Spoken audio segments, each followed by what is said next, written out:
I am creating an entire series on mindfulness, and I know everyone gets tired of hearing about it because it seems, I don't know, flighty or just really a basic concept that, why do we have to go over this? Why do we have to keep talking about it?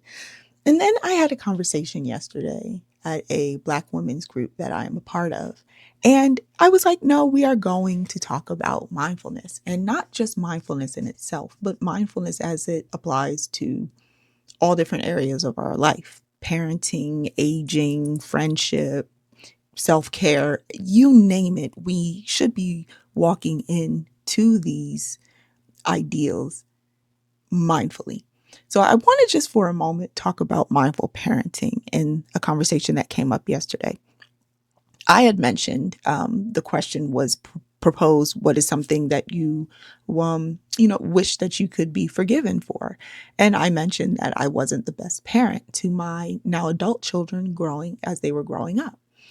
And in it, they asked, well, what do you mean? Can you be a little bit more specific? And one example that I use is that I did used to use corporal punishment on my children. I used to spank my children. Now, hopefully, there's no laws that can come pick me up today for this because um, I was taught to do it. My parents did it to me, their parents did it to them. In fact, you can trace this back to slavery, chattel slavery.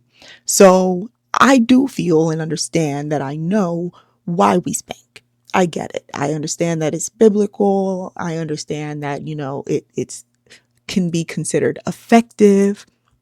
But we're not looking at it from the perspective of how it damages us, how detrimental it is, especially in Black society, in Black America, to Black women, to Black boys and girls, like, right?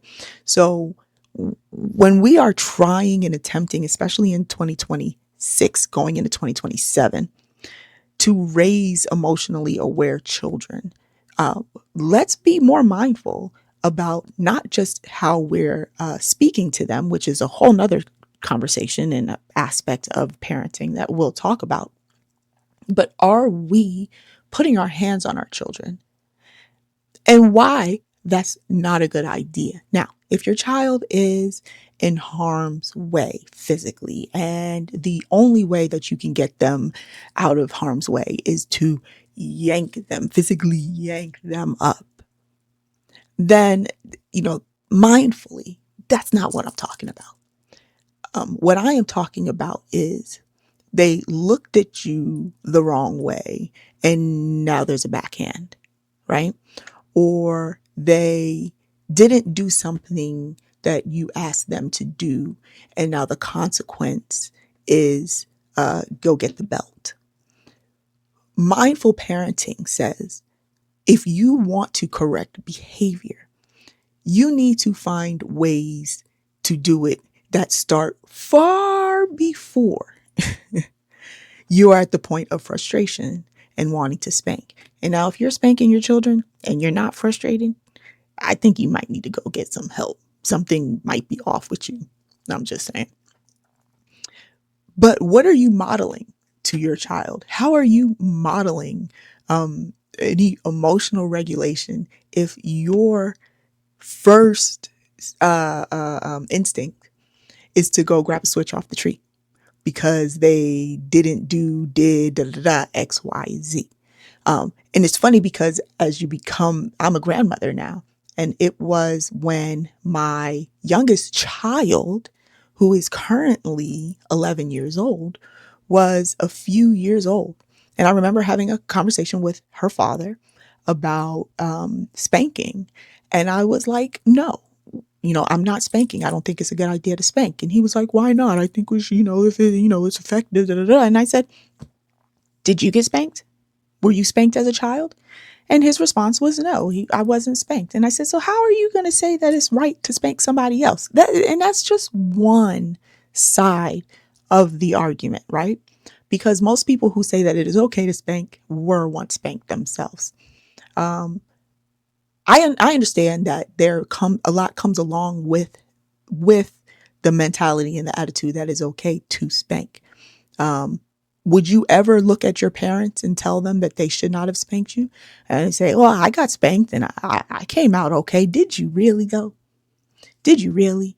And it is my premise, as well as I'm sure many other people, that if it is okay to spank your wife, then yeah, maybe it is okay to spank your child. But see, you can't say it's okay to use corporal punishment on one person. And then as soon as that clock ticks a certain date and that person crosses the threshold of 18, now it is not okay to put your hands on them.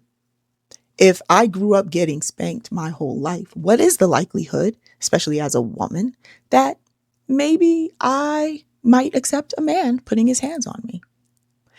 There are so many aspects to parenting that I haven't even begin to touch on.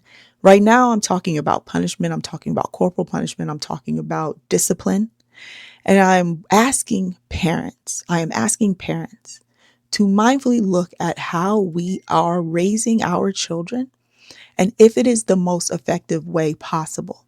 Now, being mindful of not spanking also took me down the road of how am I speaking to my children? Right speech, right? I could cut you down with my words way faster than any belt I could use, any shoe I could throw. I can cut you with my words. And mindfulness had me understand that. Okay. So right speech, right understanding, right mindfulness, all part of Calmish You, all part of the Noble Eightfold Path. But the point is to get you to look within and look at yourself, right? So if you are just spanking because a book told you to spank, if you are just spanking because your parents did it to you, then I ask you to mindfully sit back, look at why you are doing it, and stop. Your children will appreciate you for that.